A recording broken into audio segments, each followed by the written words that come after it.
네, 한 주간의 정치 이슈 짚어보겠습니다. 박태호 고려대 연구교수, 강희용 한양대 겸임교수, 김미연 RN서치 소장 세 분 모셨습니다. 네, 어서 오십시오. 안녕하세요. 네, 이번 주에 국민의당 지도부 문제도 있었고, 가족 채용 특권 논란도 있고 해가지고 여의도에 한 차례 광풍이 분 것 같은데 어쨌든 그 부분은 조금 한번 지나간 것 같고 여야의 먼저 전당대회 당권 레이스부터 한번 짚어보겠습니다. 먼저 새누리당인데요. 박 교수님, 지금 새누리당 가장 쟁점이 친박 핵심 최경환 의원이 과연 출마할 것이냐 그 부분인데 어떻게 될 것 같습니까? 지난 수요일 날인가 세계일보가에서 오보를 냈어요. 출마 안 하기로 했다. 개인 잘하는 무슨 측근 의원의 말을 통해서. 그러나 제가 이 자리에서 아마 이야기한 것 같은데 그건 사실이 아니고 고민하고 있다. 이게 맞는 것 같습니다. 지금 아시다시피 혁신이 비대위에서 전당대 선출 룰을 놓고 공방을 벌이고 있습니다. 친박 비박 간에. 그래서 전당대 선출 룰이 어떻게 되느냐에 따라서 최경환 의원은 승산을 놓은 그런 계산을 할 것이고 승산이 있다고 판단하면은 이제 친박계 내부 정리를 통해 가지고 비박과의 일전을 불사할 가능성은 저는 70%라고 보고 있습니다.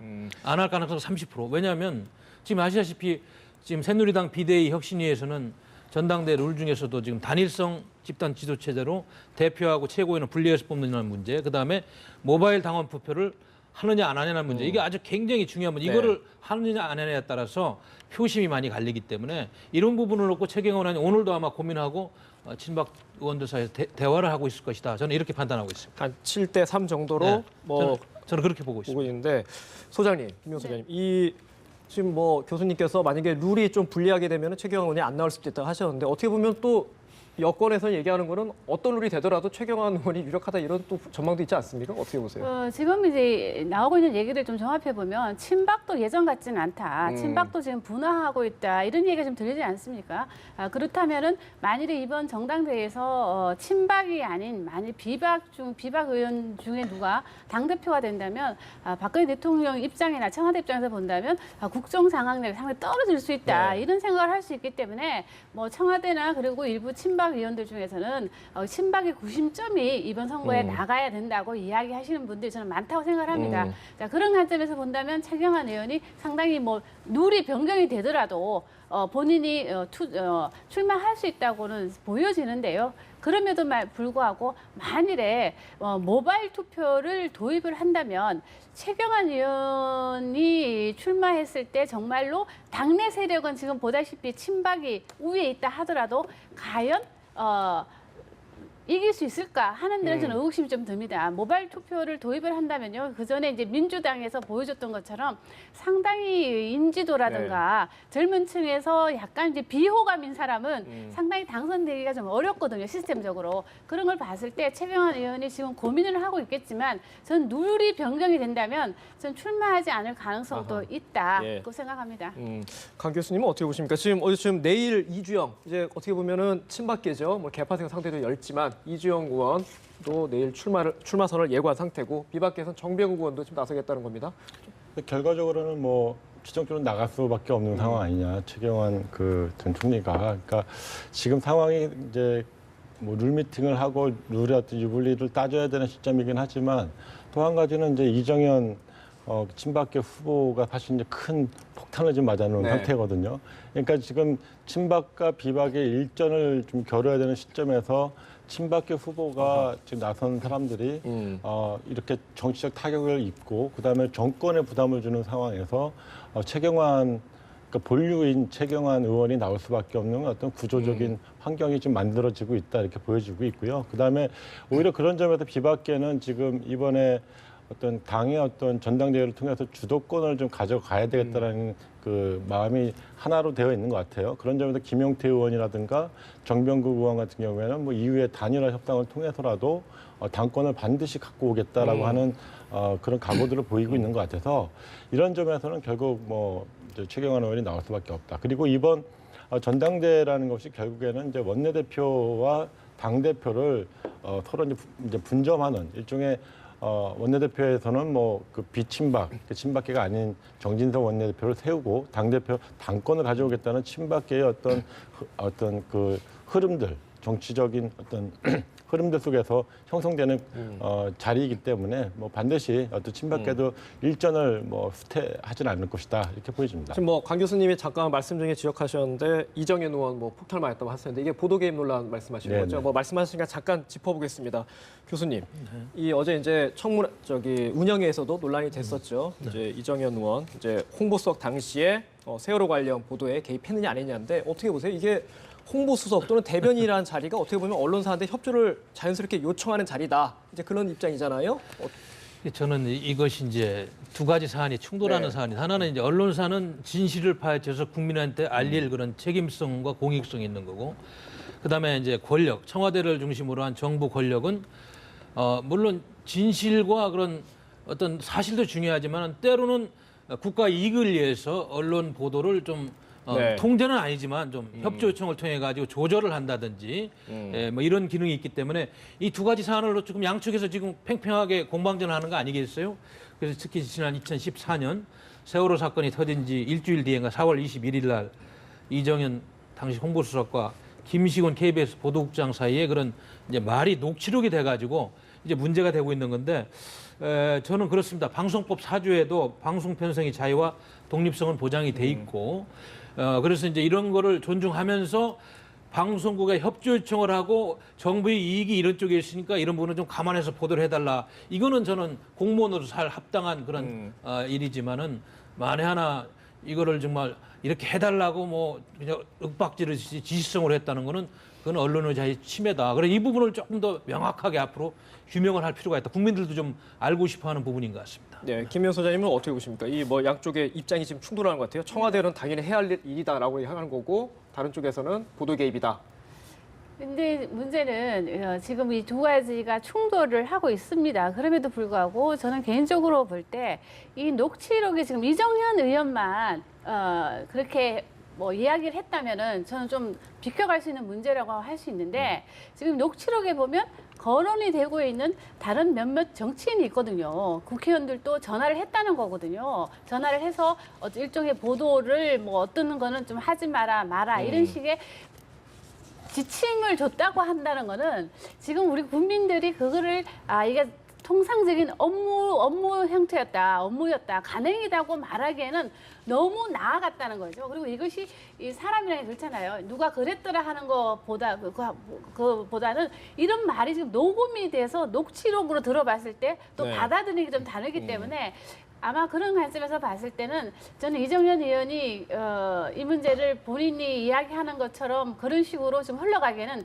국민 여론이 상당히 좀 좋지 않다고 저는 생각을 합니다. 네. 지금 뭐 이정현 의원이 당권 주자잖아요. 어제도 이 논란이 되니까 기자들이 물어보니까 전당대회 나갑니다라고 또 명확하게 얘기했어요. 이게 좀 어떻게 좀 걸림돌이 될 수 있겠습니까? 어떻습니까?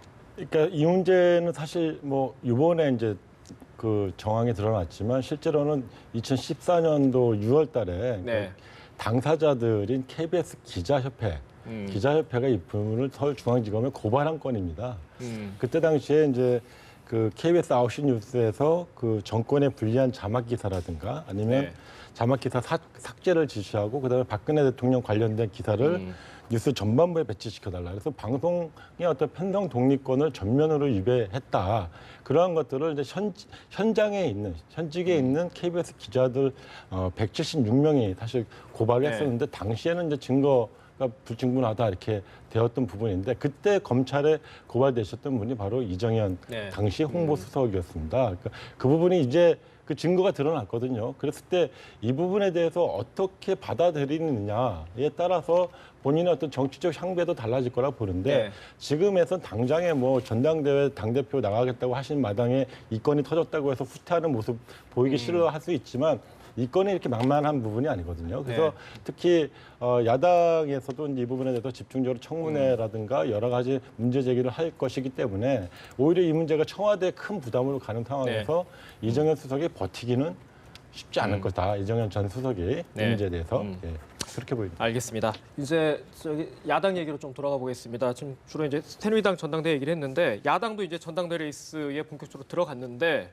아까 말씀하신 것처럼 새누리당은 게임의 룰이 아직 정해지지 않아서 좀 논란이다 보면은 반면에 야당 같은 건 좀 인물날이 있는 것 같아요. 좀 추미애, 송영길 두 분하고는 없는 것 같은데 다자구도로 흘러갈 것이다 이런 관측이 많은데 어떻게 보세요?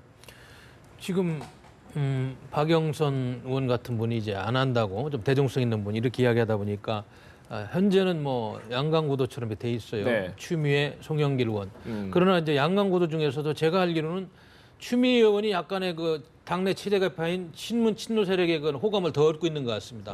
이런 와중에서 이제 비논문 진영에서 있던 다른 목소리들, 예를 들면 뭐 김상곤 그 전 교육감 같은 분도 좀 나오고 싶다는 거 아니겠어요? 네. 좀 등등 해가지고 고민하고 있다 그러더라고요. 고민하고 있다고 그러는데 글쎄요, 제가 보기에는 지금 역시 전당대회의 그 흥행 여부는 친문을 대변하는 그런 후보하고 그다음에 비문을 대변하는 후보가 역시 치열하게 담론을 가지고 논쟁하고 앞으로 당의 개혁이라든지 국가의 개혁 방향을 가지고 논쟁을 할 때 흥행을 하는 건데 지금 현재 보면은 현재 출마하고 있는 두 후보들이 만들고 있는 그런 여러 가지 워딩들이 전혀 국민적인 관심을 못 끌고 있어요. 무슨 이야기를 하는지 이게 잘 지금 주의를 환기시키지 못하고 있습니다. 그래서 앞으로 좀 더 많은 분들이 나와가지고 전당대회를 흥행시켜야 될 거 아니에요. 8월 27일이면 아직 많이 남았는데 그래서 좀 많은 분이 나왔으면 좋겠어요.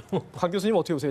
요즘 김상곤 전 교육감 언급하셨는데 원혜영 의원 도전할 가능성이 있다 이렇게 얘기 나옵니다. 지금 원혜영 의원, 뭐 김상곤 의원 많은 분들이 거론되고는 있는데 실제로 고민 중이고 아직 지금까지 고민하고 계시다는 건 사실 좀 늦은 거 아닌가 싶습니다. 그래서 이번 전당대회가 좀 과거 전당대회와 좀 다른 거는 이제 뭐 주류 비주류, 뭐 친노 비노 뭐 이런 싸움이 아니라 내년도 대선을 앞두고 그 더민주 입장에서는 그 동안에 이제 두 번의 정권 교체를 실패하지 않았습니까? 그러니까 마지막 세 번째 삼수에 도전하는 입장에서 그 대선 후보 주자들을 잘 경쟁시키고 그 다음에 국민들에게 수권 정당으로서의 이미지를 각인시켜야 되는 즉 누가 적임자이냐 이 싸움으로 이제 가게 될 것 같습니다. 공산이. 그래서 그런 과정에서 이제 또 하나의 숙제는 이제 호남에서 어떻게 그동안 이제 우리가 지난 총선에서 큰 실패를 보았는데 호남에서 더민주에 대한 지지율이라든가 그 이미지를 어떻게 부각시켜내고 이끌어낼 것인가 이런 어떤 숙제들을 누가 잘해낼 것인가의 문제라고 생각을 합니다. 그래서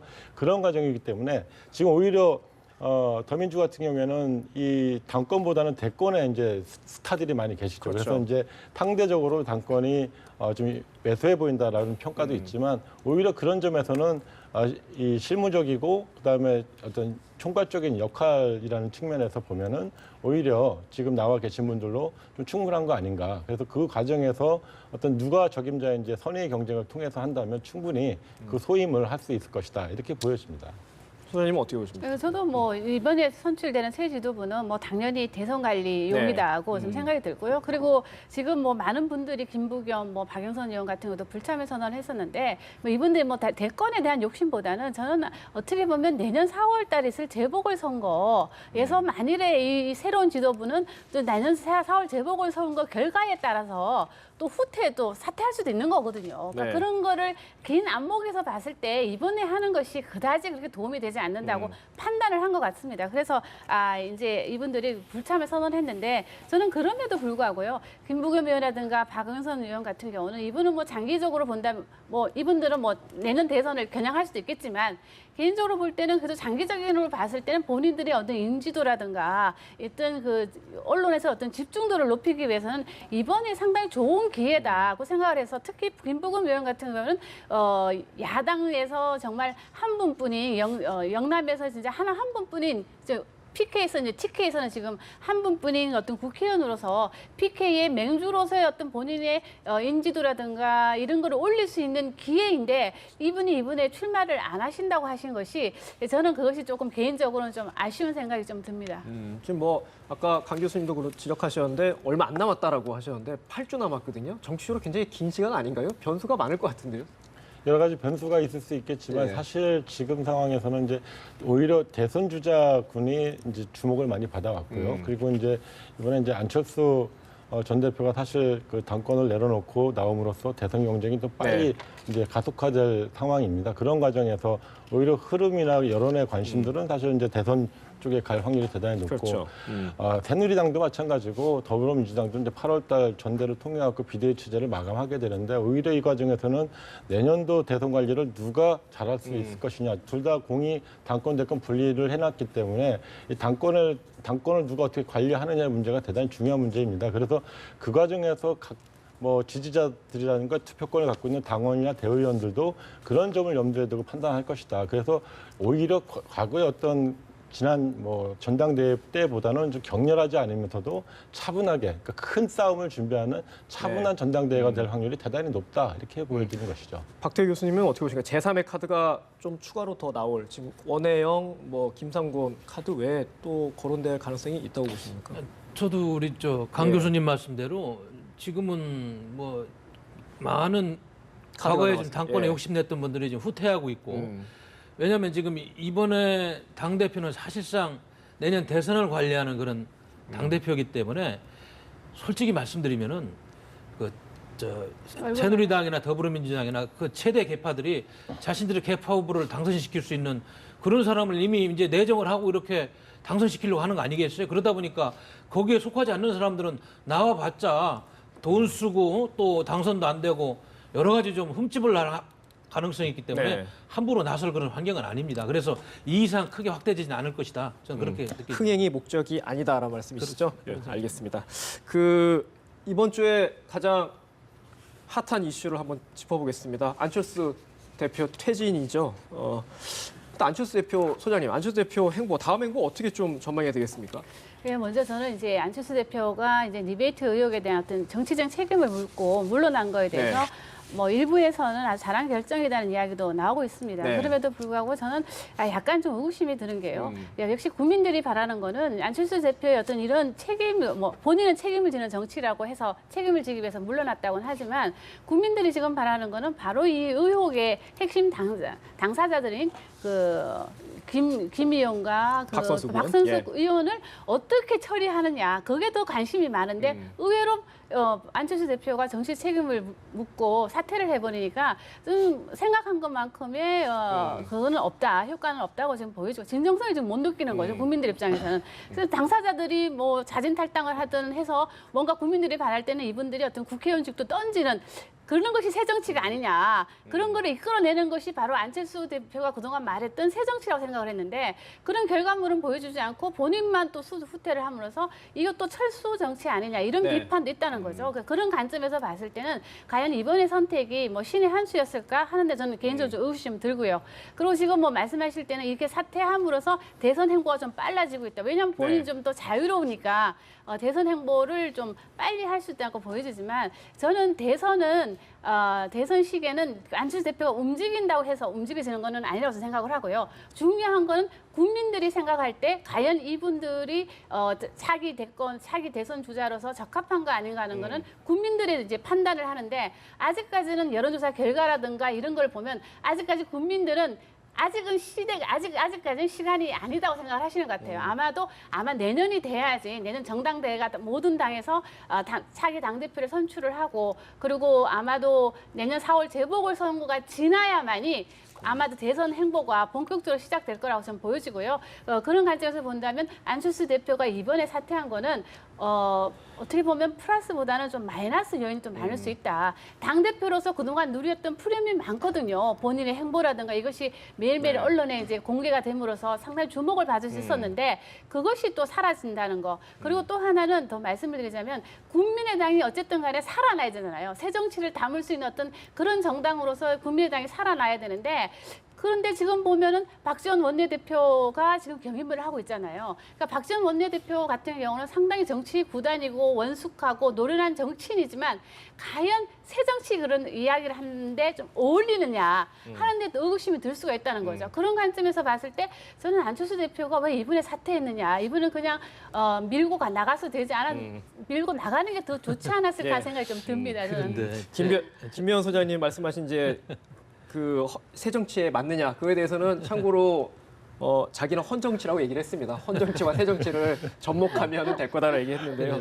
예, 교수님 제가 이제 어떻게- 한 말씀만 첨언드리면은 우리 김 소장님 말씀에 오르신데 지금 안철수 대표가 대표에 취임하기 전에 국민의당이 그 정치개혁 특별한 목표, 좀 어떻게 보면 국회의원 특권 내려놓기 중에 하나가 국회의원 국민 소환제를 추진한다고 그래요. 이렇게 큰 명분을 가지고 당 대표에 오르고 그래서 지금 안철수 대표는 골목 안에 갇힌 사람이 되는데 한쪽은 국민을 향한 명분이고 한쪽에는 현실 정치의 벽입니다.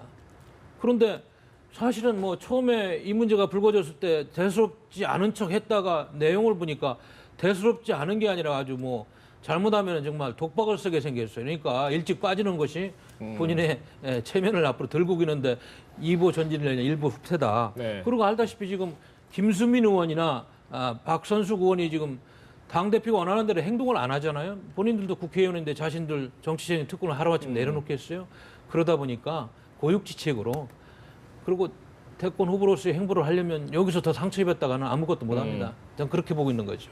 네. 교수님 어떻게 보십니까? 지금 뭐 전화위복이 될 수 있는 묘수가 되겠습니까? 기본적으로 저는 이번 사태가 어떤 정치적 도의적 책임을 지금 물러나셨다고 하는데요. 과연 정치적 책임을 짓는 것이 이게 합당한 방법인가라는 점에서 좀 회의적입니다. 왜냐하면 이 김수민 의원, 박선숙 의원의 사법 처리, 그다음에 혐의가 아직 다 검찰에서 발표하지 않았지만 임박한 시점에서 사실 당대표직을 내려놨는데 저는 그 안철수 대표께서 오히려 정치적으로 성장하기 위해서는 이러한 당이 위기에 빠졌을 때 이거를 위기 관리 능력을 보여줌으로써 본인이 이 정당 정치에서 좀 더 성장하고 단련되는 계기로 삼았으면 오히려 국민들로부터 더 신뢰를 받지 않았을까 싶습니다. 그런데 지금 당이 아주 혼돈의 상태에 빠져 있는데 네. 본인만 사실 물러난 꼴이 돼버렸거든요.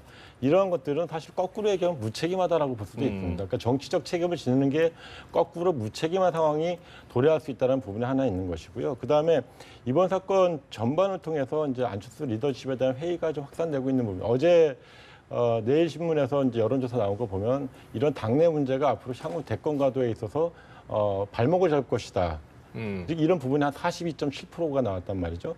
이런 것들은 지금 안철수 정치에 기대했던 국민들의 여론이 그 심상치 않다는 부분을 보여주는 것이고요. 또 한 가지는 이게 상당히 중요한 부분인데 아직 이 리베이트 사건이 끝나지 않았다는 겁니다. 검찰 수사가 계속 진행되고 있으니까. 끝나지 않았기 때문에 수사가 완료되지 않았고 검찰 수사가 완료되지 않았기 때문에 리베이트뿐만 아니라 뭐 일각에서 제기되었던 뭐 공천 과정에 대한 불투명성 이런 것들이 불거진다면 이건 또 누가 어떻게 감당할 겁니까? 이런 부분들이 남아있기 때문에 이번 사태는 상당히 적절하지 않았다. 저는 그렇게 판단합니다. 이 부분은 제가 강 교수님한테 좀 되돌려서 질문을 다시 드리고 싶은데 오히려 그런 검찰 수사가 있고 해서 그런 발목을 잡히지 않기 위해서 대표직을 던진 거 아니겠습니까? 그런 점이라면 상당히 무책임한 거죠. 예. 그러니까 오히려 그렇게 당 소속 의원들 혹은 당이 본인이 주도했던 공천 과정에서 문제가 있었다고 한다면 본인이 책임을 지겠다는 것이 정말로 그거야말로 정치적으로 책임을 지는 것이죠. 근데 그러나 아직 뭐 그 부분은 지금 확연히 드러나지 않았기 때문에 여전히 가능성으로만 존재하고 있기 때문에 뭐 장담할 수 없는 부분이 있지만 지금 상황에서 아직 검찰에서 박선숙 의원 소환 조사하고 그 내용에 대해서 누구도 언론에서도 나와 있지 않은 상황인데 그 다음날 사퇴를 한 거에 대해서는 좀 받아들이기 어렵다 이렇게 보여집니다. 네. 결국은 박선수, 김수민 의원 두 분 의원이 뭐 자진 탈당하거나 그래야 좀 어떻게 발목에서 벗어난다 이렇게 봐야 되겠습니까? 국민의당으로서는? 그렇습니다. 뭐 자진 탈당을 하면 제일 좋지만 뭐 죽어도 그렇게 안 하겠다는 분위기고 네. 그렇게 할 의사가 없다고 확인이 되니까 안철수 대표가 물러난 거 아니겠어요? 그리고 안철수 대표가 여기서 그분 두 분들을 앞으로 검찰 수사 과정을 지켜보면서 마무리하려면 무슨 책임을 지겠어요 앞으로? 가면 갈수록 저 흠집이 더 납니다. 제가 보기에는. 그래서 이제 어떻게 보면 정치적으로 자신의 일속을 일찍 챙긴 거라고 볼 수도 있죠. 왜냐하면 대권 주자로서 나가서 장애에서 한번 활동을 해보자. 문재인 대표처럼 그렇게 전략을 수정한 거라고 보는 게 맞는 것 같습니다. 네, 그런데요. 이제 그것이 안에 고유주책 방안일 수도 있는데 이제 대권 주자잖아요. 차기 그래도 대통령을 꿈꾸는 사람이라면 본인이 아까 말씀하신 대로 그 처한 환경에서 어떤 리더십, 위기관리 리더십을 보여줘야 되는데 그렇지 못하고 계속 이렇게 철수하는 모습을 보여준 거는 장기적으로 봤을 때는 상처를 덜 받으려고 이런 선택을 했는데 그렇겠죠. 결국은 그것이 예. 더 큰 상처한테 돌아올 수 있다고 이야기할 수 있고요. 또 하나는 뭐냐면 이 당내 문제는 저는 좀 개인적으로 볼 때 참 우리나라 당을 보면은 참 어떻게 보면 참 한심하다 생각이 드는 게 이 새로운 신상 정당마저도 리베이트 의혹에서 자유롭지 않은데 기존의 정당이야 밝혀지지 않았지만 오직 하겠냐는 그렇죠. 생각이 좀 예. 개인적으로 들기 때문에 저는 그런 걸 보면 이 당내 민주화, 당의 어떤 투명성, 특히 재정 면에서의 어떤 투명성은 뭐 확보하는 그런 방안도 좀 강구돼야 되지 않을까 생각이 좀 듭니다. 어떻게 세 분 다 안철수 대표 사태에 대해서는 좀 회의적으로 평가를 하시네요. 알겠습니다. 또 다른 이슈를 하나 짚어보겠습니다. 어떻게 보면 애초에는 더불어민주당 사안이었는데 지금 여야 3당을 아울러서 정치권의 이슈가 되어버렸습니다. 가족 채용 논란인데요. 원래 서영교 의원이죠. 서영교 의원의 딸을 옛날에 인턴으로 채용했다가 지금 여론의 비판을 한 몸에 받고 있는데 이제 지금 여야 가릴 것 없이 의원들이 너무 많습니다. 서영교 의원을 징계해야 되는 겁니까? 아니면 어떻게 보면 다 같이 잘못했으니까 놔두자 이렇게 돼가는 겁니까? 그런데 이제 이 문제가 터지게 만든 시발점이 서영교 의원 아닙니까? 예. 그리고 뭐 한두 가지 사안이 아니잖아요. 다른 분들은 뭐 한두 명 했다가 한 40여 명들이 갑자기 보좌관들이, 국회 보좌진들이, 의원실에 짐을 쌌다고 하니까 40여 명 짐 쌌다면 최소한 30명은 관련이 있다는 이야기인데 예. 근데 서영교 의원은 나쁜 말로 이야기하면 이런 문제를 촉발시킨 시범 케이스 아닙니까? 그러다 예. 보니까 집중 조명을 받고 그리고 이제 여기 계십니다만은 당무감사원에서 윤리심판원에 지금 제소를 했잖아요. 그래서 지금 중징계를 해달라고 이런 상황인데 예. 일단은 그 당에서 중징계를 하는 쪽으로 지금 당론이 정해진 그런 케이스 아닙니까? 그러다 보니까 시범 케이스라는 게 보는 게 맞고요. 그러나 이제 추후에 이런 서영교 의원 말고도 다른 의원들께서 비슷한 사례들이 밝혀진다면 그분들도 왜냐면 한쪽만 또 이렇게 처벌하고 다른 분들은 용서할 수는 없는 거 아니에요. 그래서 또 똑같이 좀 윤리심판원에 이렇게 제소를 해가지고 준엄한 그런 어떤 꾸지람을 하는 절차가 있어야지 그 법의 형평성에 맞는 거지. 물론 서영교 의원이 혼자 뭐 네 가지인가 이런 큰 잘못을 했습니다만은 다른 분들이 한 가지도 결코 제가 가벼운 것은 아닙니다. 그동안에 국회에서 관행이라는 이유로 이런 것들이 이제 무시되어 오다가 이제 시대가 바뀌었잖아요. 아날로그 정치 시대에서 디지털 정치 시대로 바뀌면서 이런 것들도 이제 새로운 문제점으로 부각되기 때문에 바뀌어야 될 것 같습니다. 저는 그럼에도 불구하고요. 서영교 의원 같은 경우는 국민들의 실망감이 좀 큰 것 같습니다. 다른 의원들하고 비교해 봤을 때. 네. 왜냐하면 서영교 의원 같은 경우는 이제 386을 대표하는 386 정치인에다가 그동안 이분은 특권과 반칙이 없는 사회를 만든다고 강조를 하셨던 분이에요. 그러다 보니까 국민들은 그래도 다른 사람들에 비해서 도덕성은 좀 뛰어나지 않을까 생각을 했었는데 막상 뚜껑을 보니까 뭐 한두 가지가 아니었다는 겁니다. 그리고 또 이 서영교 의원은 또 다른 의원들하고 가족을 채용한 것만 뿐만 아니라 문제가 뭐냐면은 딸을 인턴으로 채용을 했었는데요. 딸이 또 로스쿨을 갔단 말입니다. 그래서 그러니까 한간에서는 의혹을 또 제기를 하는 거죠. 이 인턴이라는 그 경력이 좀 도움을 주지 않았을까 하는 게 좀 있고요. 그러다 보니까 사법 시험을 존치를 원하는 측에서 서영교 의원에게 상당히 지금 반발을 지금 하고 있는데 거기다 또 덧붙여서 서영교 의원은 그동안 이 사법시험의 존치에 대해서 좀 반대했던 의원으로 좀 알려져 있기 때문에 여러 가지가 지금 복합이 돼갖고 네. 상당히 도덕적인 지금 혼란 속에 있다고 좀 보여지고요. 그럼에도 또 불구하고 그러면 민주당 지도부는 그럼 책임이 없냐 이거 문제입니다. 왜냐하면 민주당 저민주에서 공천 과정에서는 이 사실 다 알고 있었다 하더라고요. 그럼에도 불구하고 뭐 여성 의원은 또 부족하고 여성 의원에다가 또 플러스 당 그동안 지역구 잘 관리했다고 판단을 해서 마지못해 공천을 했다.